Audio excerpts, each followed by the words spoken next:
कि मैम आज मुझे बताने की मांग इलीगल थी। अगर मांग इलीगल थी तो उस समय प्रशासन को, मैम डीएम मैम इतनी ऊंची पोस्ट पे है, पूरा जिला चलाती हैं, उनको तो पता होना चाहिए। सर, अगर मेनका गांधी सुल्तानपुर नहीं आई होती, पीड़ित के घर नहीं आई होती, तो यह खुलासा नहीं हो पाता कि 3 विधायकों की मौजूदगी में और तमाम शासन प्रशासन के अधिकारियों की मौजूदगी में तमाम वो वादे जो एक कागज पे दिए जाते हैं कि हम के लिए करेंगे। जैसे मैंने उनका हाथ पकड़ा, वो 2 कदम भी नहीं चल पाए। भैया हमारा बरामदा है वहाँ लॉबी, उसमें जैसे घुसे वैसे वो गिर गए। तो चूँकि पर्सनालिटी उनकी थी, उनके शरीर को हम संभाल भी नहीं पाते थे, वो गिर गए। तो इतनी ब्लीडिंग पैर से उनके। आए दिन उत्तर प्रदेश में घटनाएं हो रही हैं, वो कहीं ना कहीं शासन प्रशासन के जो कार्य है, जो सिस्टम, जो पॉलिसी है, उसके ऊपर लगातार सवाल खड़ा कर रही है। इतने लोग सिग्नेचर किए, मैम की भी, डीएम की भी संतुष्टि आई, डीएम की भी मोहर लगी। तो क्या डीएम को नहीं पता था कि ये लीगल इलीगल में अंतर होता है? पब्लिक के साथ, जनता के साथ ऐसा होता है तो क्या प्रशासन शासन का कोई सहयोगात्मक रवैया नहीं होना चाहिए? अगर नहीं होना चाहिए तो पहले उसको बता देना चाहिए। किसी भी मामले को बहुत बारीकी से जान लेना, समझ लेना और आके उस पर अपने जाति के हिसाब से और अपने वोट बैंक के हिसाब से राजनीति कर लेना, इस देश के नेताओं की एक प्रथा रही है।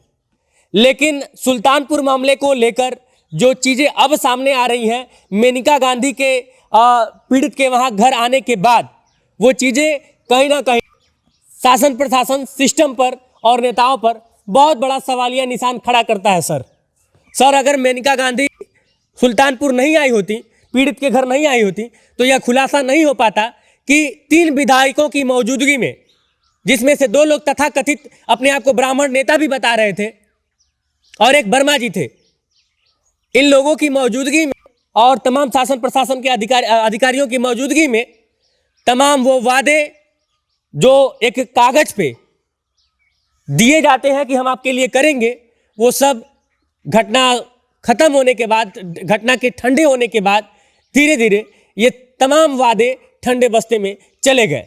हम बातचीत करेंगे, पूरे घटना को हम फिर से जानने की कोशिश करेंगे कि आखिर में क्या हुआ था और अब तक क्या क्या कार्रवाई हुई और ये कितना खुश हैं, कितनी संतुष्ट हैं। खुश तो खैर कोई भी कार्रवाई हो जाएगी, नहीं हो सकती हैं, लेकिन कितनी संतुष्ट हैं उन कार्रवाइयों से। मैम, क्या हुआ था, मुझे मतलब शुरू से बताइए, क्योंकि अभी जो है मेनका गांधी जी के आने के बाद से यह मामला फिर से हाईलाइट हो गया है और पूरी दुनिया जानना चाहती थी कि क्या हुआ था।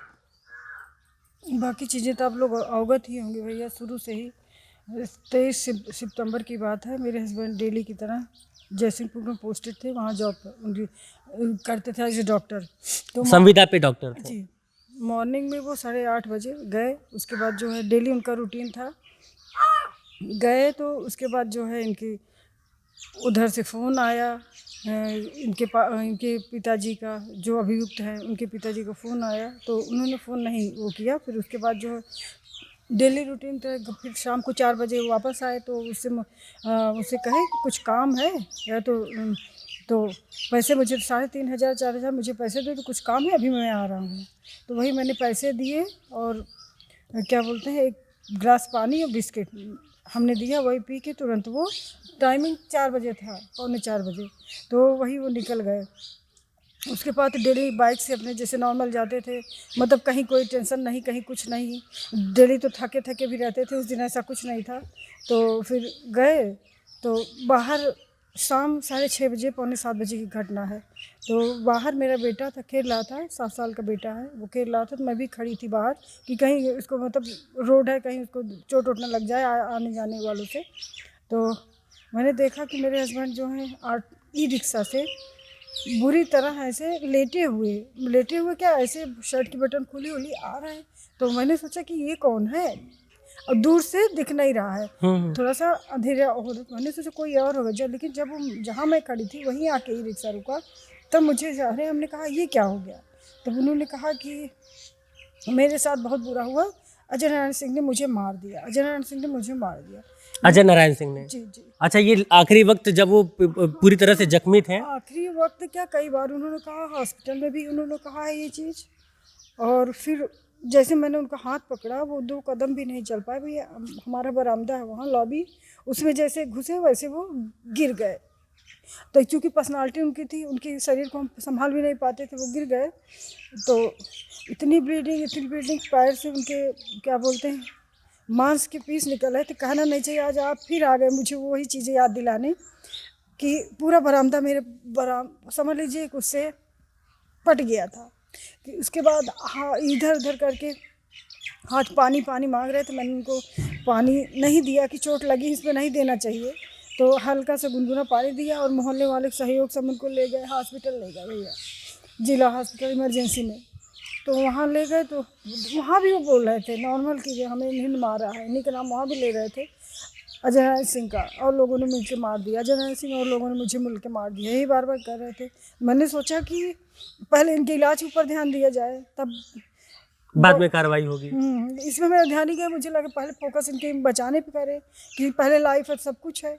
तो उसके बाद जो वो इंजेक्शन लगाने क्या उन्होंने देखा कि इतना घाव था पैर में दोनों पर, अगर आप उनका शव देखे होते तो मतलब क्या कहें, ईश्वर ऐसा न करे कोई देखे ऐसी।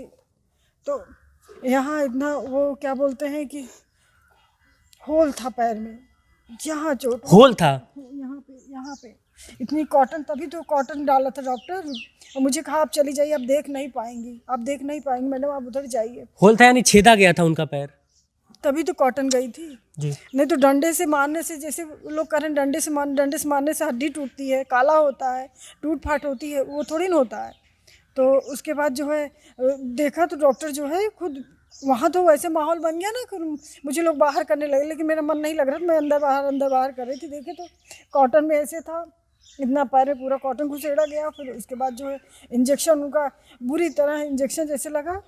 उसके बाद मुझे समझ में आई, उनकी बॉडी एकदम वो कर रही थी, कूद रही थी, मतलब 3-4 लोग संभाले नहीं जा रहे थे। वही उसके बाद ऑन स्पॉट वो ख़त्म हो गए भैया। मुझे चीज़ें वो समझ में नहीं आई कि वो ख़त्म हो। विवाद क्या था?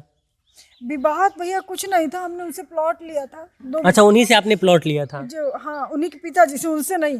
हाँ। उनसे तुम्हारा दूर दूर का रिश्ता नहीं था। ऐसे लोगों से मेरे हस्बैंड बहुत दूर रहते थे। वो डॉक्टर थे लेकिन पूजा पाठ इतना करते थे, उन्हें आप पंडित कह सकते हैं। अयोध्या वो जाते थे, उनको महाराज लोग कहते थे, इतना उनका इस लाइन में था। तो कोई उनसे कोई लेना देना नहीं था। उनके पिताजी से हमने ज़मीन ली थी, ठीक है, उनके पिताजी से ज़मीन ली थी। अब बाप बेटे का क्या विवाद था, मुझे घर की चीज़ मुझे क्या पता। तो उन्होंने कहा कि मुझे पैसा दीजिए। तो इन्होंने कहा हम आपके पापा से ज़मीन लिए तो हम आपको पैसा क्यों देंगे, सारा पैसा हमने उनको दे दिया। फिर उसके बाद ये कह रहे थे कि उनके पिताजी कहे चलो कोई बात नहीं है, 40-50 हज़ार इसे कब्जे के लिए दे दो। तो 40-50 हज़ार उन्होंने कब्जे के लिए भी दिया। उसके बाद चीज़ें जब शांत हो गई तो हम लोग का डाउट इस पर ख़त्म हो गया ना भैया।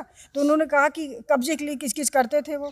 तो ये कहे ठीक आप मत दीजिए, अभी हम बनाएंगे, नहीं पैसा नहीं है मेरे पास। तो उसके बाद सब बातें शांत हो गई। उसके बाद तो उस दिन की कहानी है भैया, ये इसने इन्होंने किया है। मतलब कि मामला कुछ था नहीं लेकिन इसको बना दिया गया। हाँ, मामला कुछ था नहीं था भैया। चीज़ें, कोई चीज़ आप किसी से लेते हो, पैसा देते हो, ख़त्म हो जाती है ना। हमारे पास कागज़ आ गया, सारा कुछ हो गया, उसके बाद ही स्थितियाँ ऐसी क्रिएट हो गई। तो नहीं तो उनको डाउट ही क्यों जाता कि ये लोग इसलिए बुला रहे हैं। अच्छा, आखिरी बार आपसे वही सुबह बात हुई और वो आपने उनको बिस्किट पानी दिया, वो पी के शाम 4 बजे की बात है ये, शाम 4 बजे। अच्छा, ये बाद में फिर शाम 4 बजे शाम आपके को, पास आए? ड्यूटी के बाद से आए थे ना, शाम को 4 बजे की बात है भैया वो। अच्छा, 4 बजे वो फिर मतलब फ़ोन आया था, वो गए थे? नहीं, फ़ोन आया, वो उनसे बात किए, क्या किए, फिर उसके बाद उन्होंने बुलाया होगा तभी तो गए होंगे। हाँ। तो उसके बाद की कंडीशन वही मैंने जो आपसे 6:30 बजे की बात बताई। अच्छा, ये बताइए कि इस पूरे मामले में अजय नारायण सिंह को आप मतलब कि बार बार नाम ले रही हैं कि उनका वो नाम ले रहे थे, क्या मांग थी आपकी? और यहाँ पे हल्ला तो ये भी हो रहा है कि बाबा का बुलडोजर अजय नारायण सिंह पे चल गया। कोई नहीं चला भैया, कोई नहीं चला। उनका जो 12 बाई आया, इससे भी छोटा जो है कॉलोनी, बाहर का कोई ऑफिस दफ्तर गिराया गया है। अब दीवार जो इलीगल थी वही तोड़ी गई। उनको घर को तो कोई मुझे नहीं लगता कि नुकसान पहुंचा। हाँ, 84 की जो नोटिस चस्पा हुई थी उसके बाद उसने आके सरेंडर कर दिया, कुर्की की। हाँ। वही ना हुई थी अभी, तो उसी चक्कर में आके वो उसी लक्ष्मणपुर पुलिस चौकी में आके वो बस से उतरा, वहीं सरेंडर कर दिया। घर में आपके पति के अलावा और कौन लोग हैं कमाने वाले? कोई नहीं है। हमारे के पति थे, हम थे, मेरा बेटा था, और फैमिली में बड़े भैया ये हैं, और सब लोग हैं, सबके अपने। तो आप तो घर ही रहते होंगे? हाँ, हाँ, ये इनकी एज हो गई, ये घर में रहते हैं और बाकी लोग तो अपनी अपनी फैमिली भैया ना, कौन देखेगा। एक इलाहाबाद में है, एक वहाँ है, तो बाकी चीज़ें तो सबके साथ वही है ना। तो क्या क्या मांग आपने मतलब कि आपकी जो मांग थी उसको नहीं फुलफिल किया गया, क्या क्या मांग थी? नहीं, मेरी जॉब सबसे पहले उसको पकड़ने की बात थी, पकड़ नहीं पाए, वो खुद सरेंडर किया। चलिए वो प्रशासन की बात है ना, कि सारा कुछ वो जो उनको समझ ही नहीं पाए। लोकेशन यहाँ मिले थे, वहाँ मिले थे, तो मैम ने उस दिन जैसे मैम आई थी, मैम ने कहा कि पुलिस दबाव डाली, तब वो जाकर पकड़ के आया पुलिस परिवार पे ऊपर, तब वो पकड़ ही नहीं पा रही थी पुलिस। तो हम यहाँ पुलिस की वो मान लेते हैं, हाँ, पुलिस की शिथिलता माने या पुलिस अपने काम में पीछे रही, ये भी मान लेते हैं। और दोबारा जैसा कि मैम ने कहा कि मर्डर में कोई वही नहीं होता है कि कोई मुआवजा नहीं मिलता है। मुआवजा नहीं मिलता है। आपको 10 लाख सिंपैथी के तौर पे मिले हैं। इस वजह मुझे बहुत उस समय गुस्सा है, इसलिए मैंने कहा कि मैम अगर आपको वही लगता तो मैं वापस कर देती हूँ। लेकिन मैम को ये सोचना चाहिए कि अगर वो मेरी मांग इलीगल थी उस समय 1 करोड़ की, कहती आप 1 करोड़ के लिए, मैंने कहा कि अगर मेरी मांग 1 करोड़ की इलीगल थी, उस समय तो मेरे पति का 100 रखा था, मैं जो है विक्षिप्त थी, तो मेरे शुभचिंतकों, मेरे लोगों ने 1 करोड़ की अगर मांग की तो इलीगल थी, तो मैम को सिग्नेचर, उनके प्रशासन को सिग्नेचर नहीं करना चाहिए था ना। हाँ, नहीं मानना चाहिए था उस मांग नहीं को। मानना चाहिए था। तो इतने लोग सिग्नेचर किए, मैम की भी, डीएम की भी संतुति आई, डीएम की भी मोहर लगी। तो क्या डीएम को नहीं पता था कि ये लीगल इलीगल में अंतर होता है?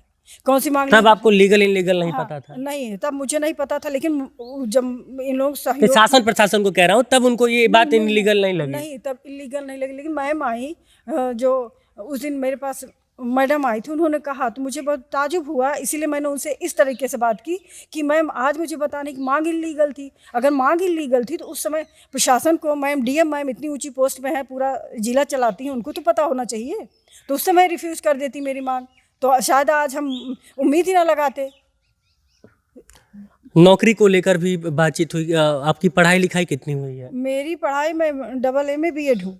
अच्छा, आपने डबल एमए भी किया हुआ है और बीएड भी किया हुआ मैंने है, किया। तो नौकरी तो कहीं लोग बता रहे हैं कि कहीं मिल रहा था। भैया वो मैंने मैम से कहा सरकारी प्राइवेट स्कूल है, वो क्या बोलते हैं कि उसके 6-7 हज़ार सैलरी है, और यहीं बधैया स्वामी विवेकानंद कॉलेज है, बधैया डिग्री इंटर कॉलेज है, और वहाँ की कोई श्योरिटी नहीं है। जैसे महाने प्राइवेट लोग खोल लेते हैं, तो कभी सैलरी मिली कभी नहीं मिली, तो हमारी ऐसी कंडीशन नहीं है ना कि हम छोटे से बच्चे को छोड़ के जाएं, अफोर्ड करें। बाकी डेली आजकल तो जानते हैं कितनी महंगाई है, 7,000 में क्या होगा, हम उसको नमक रोटी भी नहीं खिला पाएंगे उस हिसाब से देखा जाए तो।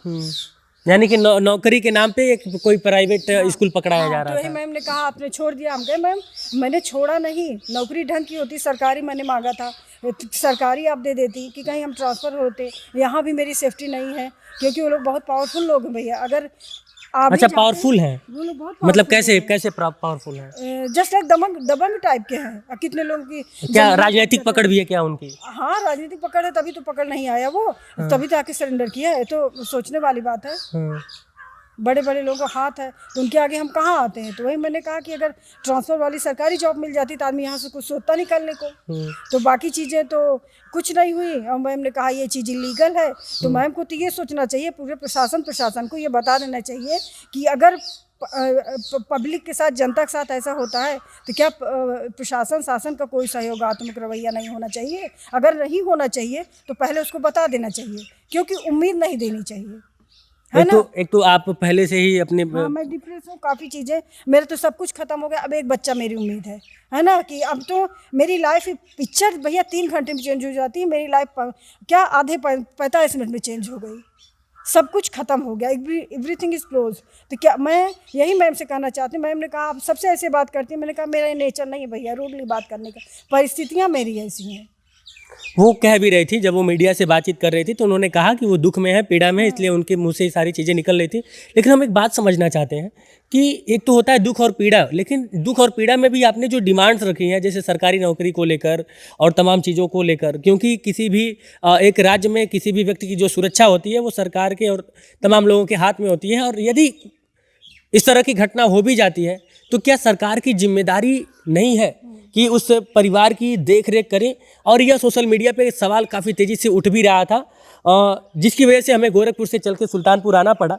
हम एक चीज़ और समझना चाहते हैं कि मैम ने मतलब जो यहाँ की सांसद महोदया हैं, वो मीडिया से बातचीत करते हुए ये कह रही हैं कि उनकी सारी मांगें लगभग पूरी हो गई हैं। रही बात नौकरी की, तो मैं उनको नौकरी भी दूंगी।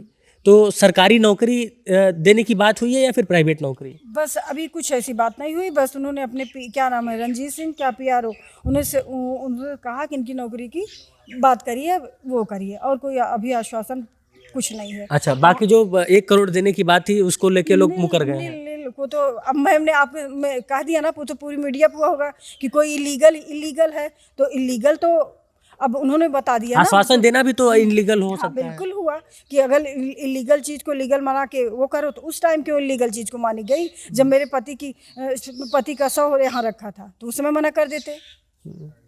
सारा प्रशासन, इतने बड़े बड़े लोग, बुद्धिजीवी लोग जो हैं, मतलब MP MLA सब हैं, मैं DM प्रशासनिक अधिकारी हैं, इनसे बड़ा शायद जिले का कोई नहीं है, उनको नहीं पता था कि इलीगल। अभी की अगर मैं बात करूं, अभी आपकी सरकार से क्या क्या मांग है?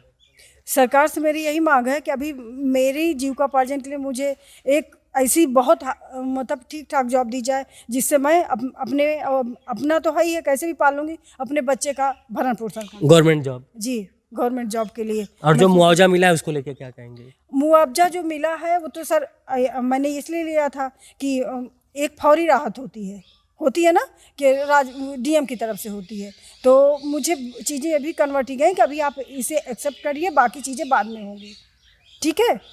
तो इस एवज में मैंने ये ले लिया था। और जी, और बाकी तो 1 करोड़ 2 करोड़ तो कभी इस बात की फिर चर्चा नहीं हुई? नहीं, वो मैंने कह दिया ना। अच्छा, जो तीनों विधायक जी लोग थे वो लोग फिर दोबारा आए कि नहीं आए? नहीं, मुझे तो पता चला कि नहीं, सीताराम जी कई बार आए हैं। सीताराम जी कई बार आए हैं, वो चेक देते समय भी आए थे, बाद में भी आए थे, वो तो कई बार आए हैं कि मैं चेक नहीं ले रही थी, तो उन्होंने कहा कि ले लीजिए, सहयोगात्मक आप सहयोग करेंगे तभी सरकार भी आपके साथ सहयोग करेगी। तो मैंने कहा कि ये इतने बड़े बड़े अधिकारी लोग हैं, बात माननी चाहिए भैया, हमेशा रिजिड नहीं रहना चाहिए। मेरा नेचर भी नहीं, परिस्थितियाँ रिजिड बना दी हैं।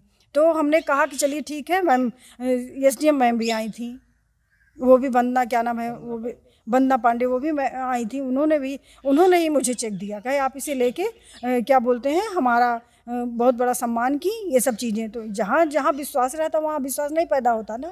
प्रशासन है तो प्रशासन अगर जनता की वो केयर करता है तो जनता को प्रशासन की बात मानना होता है ना। इस पूरे मामले को आप बहुत ही सिलसिलेवार तरीके से समझने का प्रयास किए होंगे, और इस पूरे कन्वर्सेशन में जो एक बात सामने निकल के आई वो ये कि आप इस कन्वर्सेशन को जब बहुत ध्यान से सुनेंगे तो आपको ये डाउट नहीं होना चाहिए कि जो पीड़िता हैं इस वक्त हमारे साथ पढ़ी लिखी हैं और एक अच्छी नौकरी डिजर्व करती हैं, MA है, BEd है, और बाकी बातचीत से भी आपको लगा होगा। खैर, ये एक पार्ट हो गया, लेकिन जो दूसरा पार्ट है ना सर, वो बहुत ही भयावह है। जिस तरीके से इनके पति की हत्या की गई और जिस तरीके से इसके बाद फिर मामले का निस्तारण किया गया, और जिस तरीके से इस तरह की आए दिन, मतलब कि जमीन को लेकर और तमाम चीज़ों को लेकर आए दिन उत्तर प्रदेश में घटनाएं हो रही हैं, वो कहीं ना कहीं शासन प्रशासन के जो कार्य है, जो सिस्टम है, जो पॉलिसी है, उसके ऊपर लगातार सवाल खड़ा कर रही है। लेकिन अब मैं आपका ध्यान उस तरफ आकर्षित करवाना चाहता हूं जिस तरफ राजनीति बार बार लेके जाती है और धीरे से अपना काम पूरा करके डाइवर्ट कर देती है। मामला यहां पर चूंकि 2 पार्टियों के बीच का नहीं लग रहा है, इसलिए तरह तरह के जो नेता हैं वो यहां पे राजनीति करने अब नहीं आएंगे। ये पीड़ित है, अभी भी इनकी जो मांगे हैं, जो मेजर मांगे हैं, जो वाकई में इनको जीवन में आगे जिसकी जरूरत है, नौकरी की, आर्थिक सहयोग की, वो पूरी नहीं हो पाई हैं। उसके बाद भी यह मामला अब धीरे धीरे ठंडे बस्ते में ही जा रहा था। वो तो पता नहीं कैसे यहाँ की सांसद महोदया आ गई और फिर से यह मामला गर्मा गया और लोगों के नज़र में यह बात पड़ गई कि इनकी जो पीड़ा है, इनकी जो मांग है, उसको फुलफिल करने का प्रयास नहीं किया गया। उसमें भी अगर इनकी मतलब कि जो बातें हैं उस दृष्टिकोण से देखा जाए तो आप उसको एक धोखा कह सकते हैं कि शासन प्रशासन पहले आश्वासन देती है और उसके बाद अपनी बातों से मुकर जाती है। ये तमाम आरोप शासन प्रशासन पर है, ये तमाम आरोप उन जिम्मेदारों पर हैं जिनकी ये जिम्मेदारी थी कि इतनी बड़ी, इतनी जघन्य घटना होने के बाद वो अपना मुंह मोड़ लेते हैं। बाकी राजनीति करने के लिए आप लोगों का स्वागत है, लेकिन इस पूरे मामले में एक बात और कोट करना चाहता हूं। यहाँ के तमाम ऐसे लोग हैं जो अपने जाति का नाम लेके कोट कर रहे हैं कि अजय नारायण सिंह का कुछ नहीं होगा, वो बाइज्जत बरी हो जाएगा। देखिए, हम कभी भी रावण की पूजा अर्चना नहीं कर सकते हैं। रावण रावण था, भले से वो बहुत बड़ा ज्ञानी था, बहुत बड़ा पंडित था, बहुत बड़ा महाज्ञानी था। इस बात को समझना पड़ेगा और अपने समाज में छुपे राम और रावण को